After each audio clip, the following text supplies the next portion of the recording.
新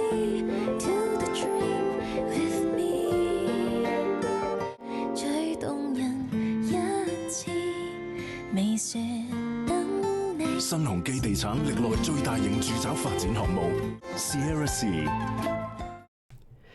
各位觀眾啊，又係我恩仔啊。咁啊，點解我咁勤力呢？咁又唔係因為我勤力拍片，而係因為新地勤力賣樓啊。Sierra Sea 上個禮拜同大家 update 咗即係300幾個單位一 Q 清啦。咁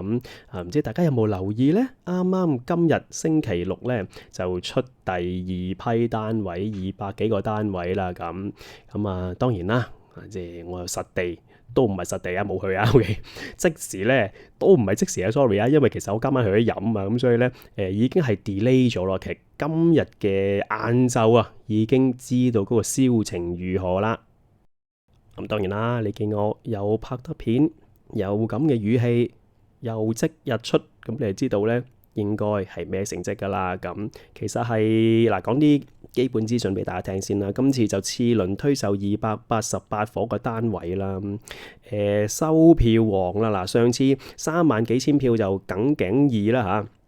因為就即係第一收票王就係長實個親海站嘅咪一路都係咁啊。今次咧就累收43000票嗱，不過咧呢啲就又係啦，好多水分之餘咧，第一次收個3萬幾票，其實佢又第二輪嘅時候佢又撈翻落去噶嘛嚇，唔理你係咪佢都撈翻落去咁，所以呢4萬幾票就好多水分嘅，咁但係唔緊要啦嚇，數字上嚟講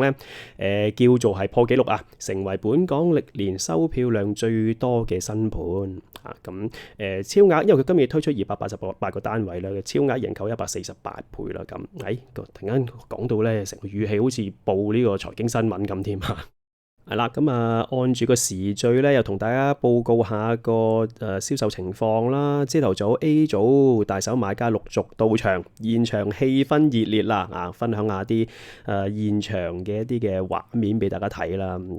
咁跟住咧就去到12點更新，已經係 A 組大手客時段沽出106伙。跟住慢慢就 B 組客，即係 B 組係啲散飛嗰啲啦嚇，即係叫做係應該係買一個單位，唔會買多個單位嗰啲客人啦。咁跟住就 A 去到4點半咧，市場就話已沽出257伙，就嚟沽清啦。咁去到5點幾，288伙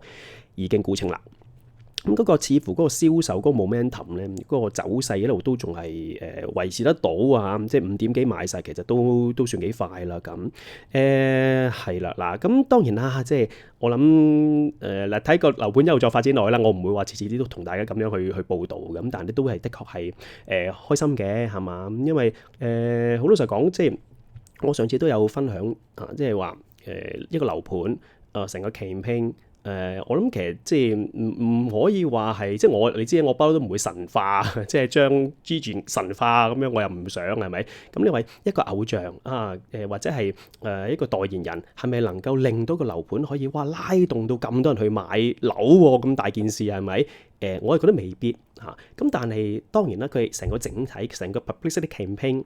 啲地產公司係咪賣樓盤嘅時候都會花好多心機時間去度個 campaign 係點樣啊？你知啲樓盤嗰啲廣告咧好勁㗎嘛，好誇張㗎嘛，係咪？咁所以成件事咧，成個配套咧，成 marketing 咧都係好重要，好重要。咁但係另一樣嘢亦都可以話更為重要，其實就嗰個定價。咁所以咧，其實今次即係新地繼續係克制嘅嚇。咁當然着量有啲調整啦。咁但係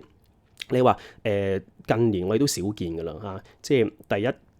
出嚟其實今年我上次都分享過啦嚇，20幾個樓盤、30個樓盤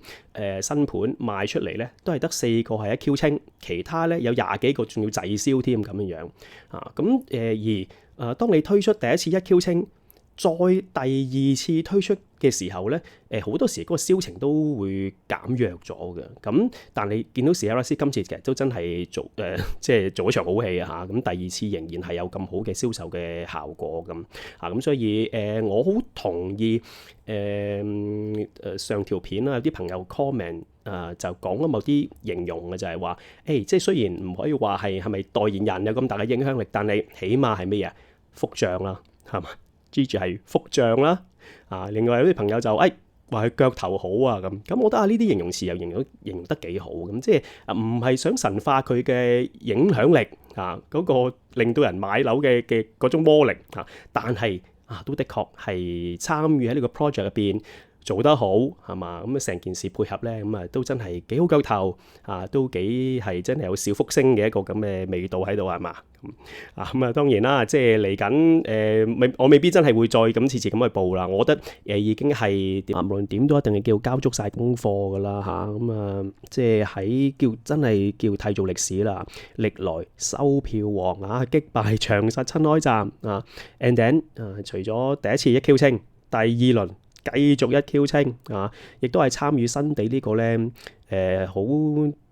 值得紀念嘅 project，因為係新地歷嚟最大規模嘅一個嘅樓盤嚟㗎接近成萬個單位咁而亦都可以叫做共同啦即係創造佳績咁係啦，小福星腳頭好我哋都一齊戥 Gigi 開心啦。